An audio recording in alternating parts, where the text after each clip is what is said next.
നമസ്കാരം, ഭാരത് ലൈവിലേക്ക് സ്വാഗതം. പാർത്ത, സുരേഷ് ഗോപി ജയിച്ചത് കള്ള വോട്ട് കൊണ്ടാണെന്ന് അറിയപ്പെടുന്നു. ഇത് പറയുന്നത് ആരാ? തോറ്റ സ്ഥാനാർത്ഥി. ശരിയാണോ ഇത്? സത്യമാണ് കാര്യം. സത്യമാണ് കാര്യം. കേരളത്തിലെ 20 മണ്ഡലങ്ങളിൽ 19 ജയിച്ചത് ആരാണ് എന്നുള്ളത് നമുക്ക് കാണാം. അതായത് ഇന്ത്യ മുന്നണിയാണ്, ഇന്ത്യ സഖ്യമാണ്. ഈ 19 കള്ള വോട്ട് ചേർക്കാതെ തൃശ്ശൂരിൽ മാത്രം കള്ള വോട്ട് ചേർത്തത് കൊണ്ടാണ് സുരേഷ് ഗോപി വിജയിച്ചത്. ഇതാണ് ഒരു യാഥാർത്ഥ്യം. കാരണം ഇതാണ് ഒരു യാഥാർത്ഥ്യം. കേരളത്തിൽ 19 സ്ഥലത്തും കള്ള വോട്ടില്ല, തൃശ്ശൂരിൽ മാത്രമാണ് കള്ള വോട്ട്. ആരാ അവിടെ ഭരിക്കുന്നത്? ഇടതുപക്ഷം. ആരത് പറയുന്നേ? സുനിൽകുമാർ. ഈ പറയുന്ന തദ്ദേശ ഇലക്ഷൻ മുതൽ നിയമസഭാ ഇലക്ഷൻ മുതൽ ലോക്സഭാ ഇലക്ഷൻ വരെയുള്ള എല്ലാ കാര്യങ്ങളിലും സംസ്ഥാന തിരഞ്ഞെടുപ്പ് കമ്മീഷന് ഉദ്യോഗസ്ഥരെ കൊടുക്കുന്നത് ആരാ? അതും ഈ പറയുന്ന സംസ്ഥാന സർക്കാർ. കൊടുക്കുന്നതാവട്ടെ ഇവരുടെ NGO യൂണിയനിൽപ്പെട്ട ആളുകളെ. ഇവർ ഭൂരിഭാഗം സ്ഥലത്തും CPIയുടെയും CPMന്റെയും ഉദ്യോഗസ്ഥരെയാണ് വലിച്ചു വിടുന്നത്.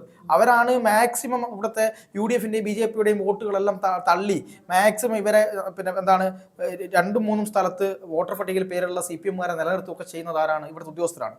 ഈ തൃശ്ശൂരിൽ മാത്രം ഇതിന് നേരെ BJPക്ക് സഹായകമായി ഈ VS സുനിൽകുമാറിന്റെ CPIയിലെ ജോയിന്റ് കൗൺസിൽ എന്ന് പറയുന്ന സംഘടനയിലെ ഉദ്യോഗസ്ഥരും CPMന്റെ NGO യൂണിയൻ, അതുപോലെ തന്നെ NGO യൂണിയൻ മാത്രമല്ല ഈ സർക്കാർ ഉദ്യോഗസ്ഥരുടെ സംഘടനയുണ്ട്, അതുൾപ്പെടെയുള്ള സംഘടനകൾ എന്ത് ചെയ്തു? ഈ പറയുന്ന പോലെ സുരേഷ് ഗോപിക്ക് വേണ്ടി ഇത് ചെയ്തു എന്നാണ് പറയുന്നത്. അങ്ങനെ കള്ള വോട്ട് ചേർത്തിട്ടുണ്ടെങ്കിൽ ആരെയും കുറ്റം പറയണ്ട. ഇവർക്ക് സുരേഷ് ഗോപിയുടെ അത്രമാത്രം ഇഷ്ടം തോന്നിയിട്ടല്ലേ കള്ള വോട്ട് ചേർത്തത്. സുനിൽകുമാർ ആദ്യം പോയി ചോദിക്കേണ്ടത് ജോയിന്റ് കൗൺസിലിന്റെ സംസ്ഥാന സെക്രട്ടറി വിളിക്കുക, എന്നിട്ട് പറയാ എന്ത് പണിയാണ് ചെയ്തത്, ഇത് ശരിയാണോ നിങ്ങൾ ചെയ്തത് എന്ന് ചോദിക്കണം. രണ്ടാമത്തത് CPMന്റെ ഈ യൂണിയൻ സെക്രട്ടറിയെയും സംസ്ഥാന സെക്രട്ടറിയെയും വിളിച്ചിട്ട് പറയണം ഇത് ശരിയല്ല, നിങ്ങളാണ് ഇതിനൊക്കെ ഉത്തരവാദി. മാത്രമല്ല തൃശ്ശൂർ പൂരം അട്ടിമറിച്ച MR രാജ്കുമാറിന് വിജിലൻസ് കമ്മീഷനാക്കിയിട്ട് ഇപ്പം മാറ്റിയിട്ടുണ്ട്. ഈ വിജിലൻസ് കമ്മീഷനാക്കി മാറ്റിയത് എന്തുകൊണ്ടാണെന്നുള്ളത് ആലോചിക്കണ്ടേ? വിജിലൻസ് ആണോ വേറെ എന്തെങ്കിലും എനിക്ക് ഓർമ്മ, വിജിലൻസ് ആണെന്നാണ് ഞാൻ മനസ്സിലാക്കുന്നത്. നോക്കണ്ടേ, ചോദിക്കണ്ടേ? അതും ഇത്തരം പ്രശ്നങ്ങൾ വരുന്ന സമയത്ത് ഇവരുടെ തന്നെ പാർട്ടിക്ക്, അതായത് ഈ പണ്ട് ടോം ആൻഡ് ജെറി എന്ന് പറയുന്നൊരു ഇതുണ്ട്, പണ്ടല്ല ഇപ്പം അത് വളരെ പ്രശസ്തമാണ്.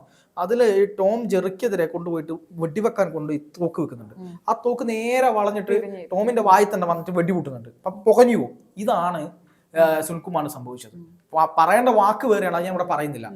വെച്ചത് എതിരാണ്, കൊണ്ടത് സ്വന്തം സ്ഥലത്ത് തന്നെയാണ്. മനസ്സിലായില്ലേ? ഇത്തരത്തിലുള്ള വിവരക്കേടുകളും വെഡിത്തങ്ങളും കേൾക്കാൻ കേരളത്തിൽ ഒരുപറ്റം ആളുകൾ തയ്യാറാവുന്നു, ഇത് ചർച്ച ചെയ്യാൻ മാധ്യമങ്ങൾ തയ്യാറാവുന്നു എന്നുള്ളത് എത്രമാത്രം ഒരു സങ്കടകരമാണെന്നുള്ളതാണ്. കാരണം 19 നിയമസഭാ മണ്ഡലങ്ങളില്ലാത്ത എന്ത് കള്ള വോട്ടാണ് തൃശ്ശൂരിലുള്ളത്? തൃശ്ശൂരിൽ സുരേഷ് ഗോപിയോട് പരാജയപ്പെട്ട അന്ന് മുതൽ സുനിൽകുമാറിന്റെ കിളി പോയതാണ്. അന്ന് മുതൽ ഇന്ന് വരെ സങ്കടമാണ്, സഹിക്കാൻ പറ്റുന്നില്ല. കാരണം ഇങ്ങനെ മാത്രമാണല്ലോ പരാജയപ്പെട്ടത്. ഇങ്ങനെയൊക്കെ അതിൽ ഭയങ്കര അടിയായിട്ടുണ്ട്. അതുകൊണ്ട് നിരന്തരം സുരേഷ് ഗോപിയെ കുറ്റം പറയുക, സുരേഷ് ഗോപിയെ ചീത്ത പറയുക, ഉറക്കത്തിൽ ഞെട്ടിയണീറ്റ് സുരേഷ് ഗോപിയെ ചീത്ത പറയുക, തോറ്റയാളുടെ ജൽപ്പനങ്ങളായി തന്നെ അതിനെ കാണേണ്ടിയിരിക്കും. അതെ, ഇതാണ് നിരന്തരമായിട്ട് വന്നുകൊണ്ടിരിക്കുന്ന ഒരു കാര്യം. ഇപ്പം പഴയതുപോലെ തൃശ്ശൂർ പൂരത്തിലൊന്നും വലിയ പ്രാധാന്യം കിട്ടുന്നില്ല. ആ പ്രാധാന്യം മന്ത്രി കെ രാജൻ കൊണ്ടുപോയി. സുരേഷ് ഗോപി മന്ത്രി കെ രാജനും ഒരുമിച്ച് നിന്നുകൊണ്ടാണ് പല കാര്യങ്ങളും ചെയ്യുന്നത്.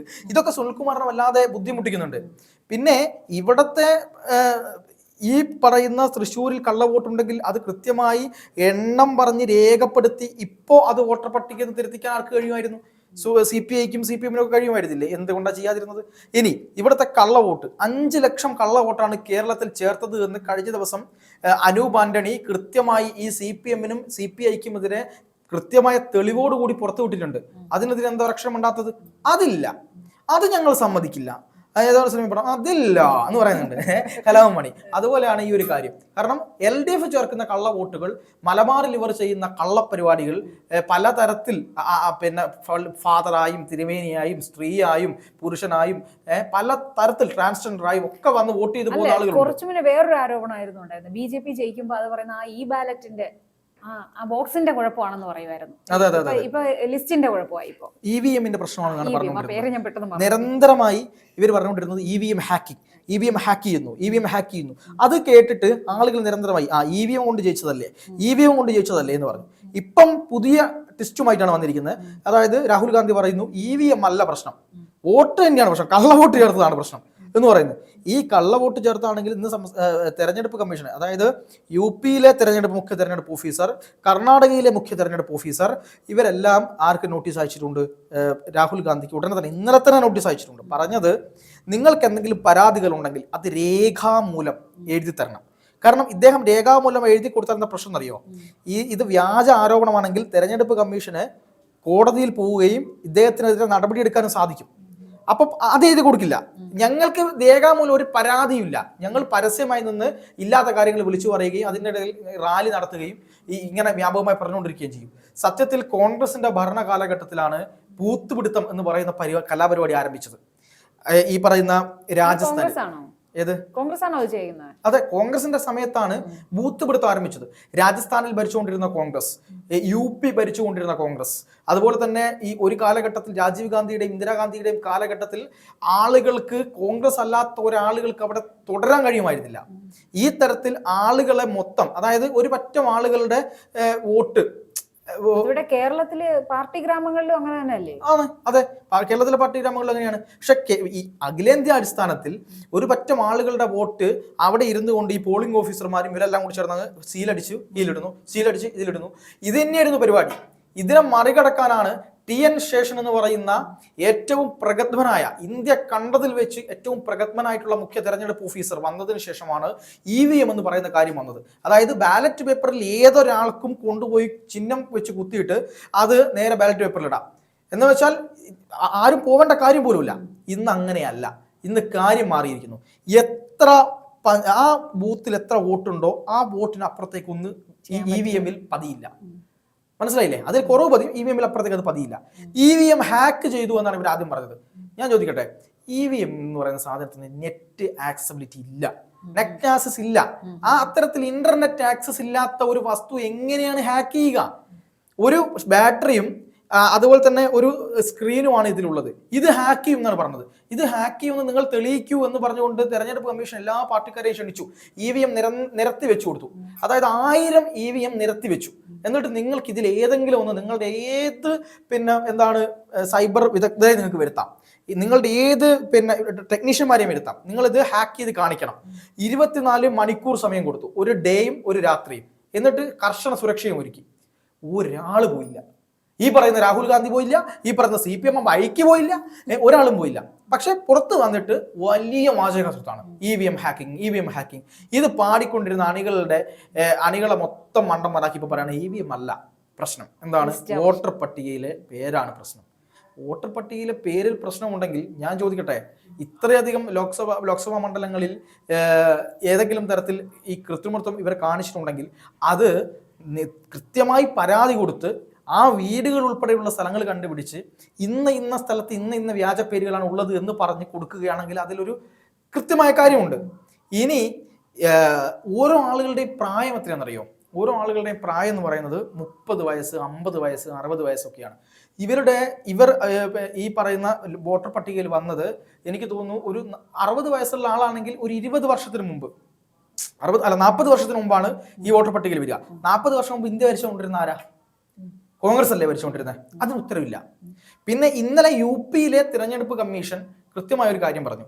രാഹുൽ ഗാന്ധി പറഞ്ഞത് UP-യിലെ ഇന്ന മണ്ഡലത്തിൽ വോട്ടുള്ള 5 പേരുടെ ലിസ്റ്റ് അദ്ദേഹം എടുത്തു. ഇവർക്ക് കർണാടകയിലും വോട്ടുണ്ട്, ബാംഗ്ലൂരുവിൽ വോട്ടുണ്ട് എന്നാണ് പറഞ്ഞത്. അതിനെ വെല്ലുവിളിച്ചുകൊണ്ട് ഇന്നലെ UP തെരഞ്ഞെടുപ്പ് കമ്മീഷൻ രംഗത്ത് വന്നു. കൃത്യമായ വോട്ടർ പട്ടിക നെറ്റിൽ കിട്ടും. ഇവർക്ക് UP-യിൽ എവിടെയാണ് വോട്ട്, ഇത്തരത്തിലുള്ള ആളുകൾ എവിടെയാണ് ഉള്ളതെന്ന് കാണിച്ചു തരണം എന്ന് പറഞ്ഞു. അതിന് മറുപടിയില്ല. വെറുതെ ആരോപണങ്ങൾ ഉന്നയിച്ചാൽ പോരല്ലോ. ആരോപണങ്ങൾ ഉന്നയിച്ചാൽ പോലും. ഞാൻ പറയുന്നത്, ഞാൻ രാഹുൽ ഗാന്ധിയെ കുറ്റം പറയാൻ ആഗ്രഹിക്കുന്നില്ല. ഈ പറയുന്ന ആര് കൃത്രിമത്വം നടത്തിയാലും അത് ശരിയല്ല എന്ന് തന്നെയാണ് അഭിപ്രായം. പക്ഷെ അതിന് തെളിവ് സഹിതം നിങ്ങൾ പറയണം.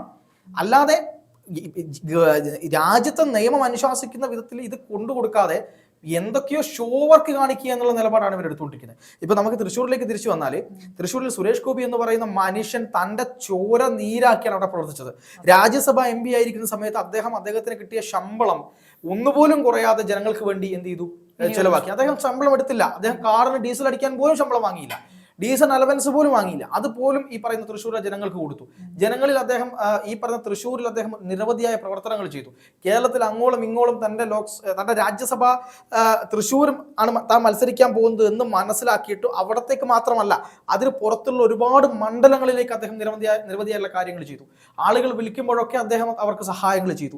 തൻ്റെ സ്വന്തം കയ്യിലുള്ള പണം ഉപയോഗിച്ചുകൊണ്ട് ഇത്രയേറെ പ്രവർത്തനങ്ങൾ ചെയ്ത ഒരു മനുഷ്യൻ പൊളിറ്റിക്സിൽ വേറെ ഉണ്ടോ എന്ന് എനിക്ക് സംശയമാണ്. അങ്ങനെയൊക്കെ ചെയ്തിട്ടാണ് സുരേഷ് ഗോപി അവിടെ ജയിച്ചത്. ആ സുരേഷ് ഗോപിക്ക് വോട്ട് ചെയ്ത ആളുകളെ പുച്ഛിക്കുന്ന തരത്തിലേക്ക് 75,000 വോട്ട് കള്ളവോട്ടാണെന്നാണ് അവർ പറയുന്നത്. എത്രത്തോളം എന്താണ് ഒരു യുക്തിരഹിതമായിട്ടാണ് ഇവർ പറയുന്നത് എന്നുള്ളതാണ് ഏറ്റവും സങ്കടകരമായ കാര്യം. കേരളത്തിൽ ഇതൊക്കെ കേട്ട് നിൽക്കാൻ ആളുണ്ടാവും എന്നുള്ളത് മാത്രമാണ് ഇപ്പോൾ നമുക്ക് പറയാൻ കഴിയുക. എന്തായാലും സുരേഷ് ഗോപി അടുത്ത തവണയും ഇവിടെയൊക്കെ തന്നെ ഉണ്ടാവും എന്നുള്ളതാണ്.